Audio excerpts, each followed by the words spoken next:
Sõbrad, siin on paar lihtsat nõuannet bent over row jaoks ehk siis kangiga kummargil seljatõmbed. Bent over row, nagu selle nimi on, siis me tahame puusast bendida alla, mitte lihtsalt läbi selja tulla siia küüru kuskile ja siit tõmmata. Üritame pigem läbi puusa liikuda ja kui sa tunned liiga palju venitust siin, et siis ta ei oleks nagu täitsa nagu Rumeenia jõudõmme. Üritame põlved ka ette lasta, aga lihtsalt mitte nii ette, et need sul kangile ette hakkavad jääma, aga üritad siukse mugava positsiooni leida, sest kui sul siin tagant pinges on terve aja, siis sul tõenäoliselt väsivad reie tagaosad enne ära, kui sul jõuad ülaselga läbi treenida. Leiad siukse mugava positsiooni ja kui sul on isegi siuke natukene suurem kõht nagu mul, siis sa võib-olla isegi saad oma kõhu toetada enda jalgade peale ja siis sa natukene trikitad ära selle hoidmise siin ja sul on ilmselt tõenäoliselt natukene mugavam olla.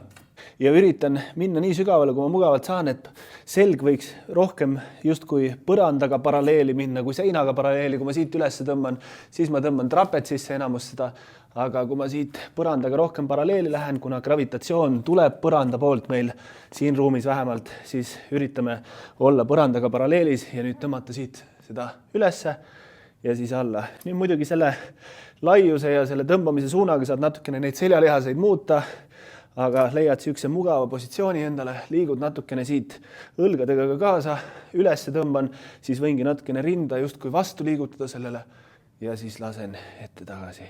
Ja ülesse tõmmata, tõmbage ennast püsti siia, see ei ole jõutõmme, sõbrad, see on seljatõmme. Üritan enam-vähem paigal olla, õlgadega liigun veidi kaasa.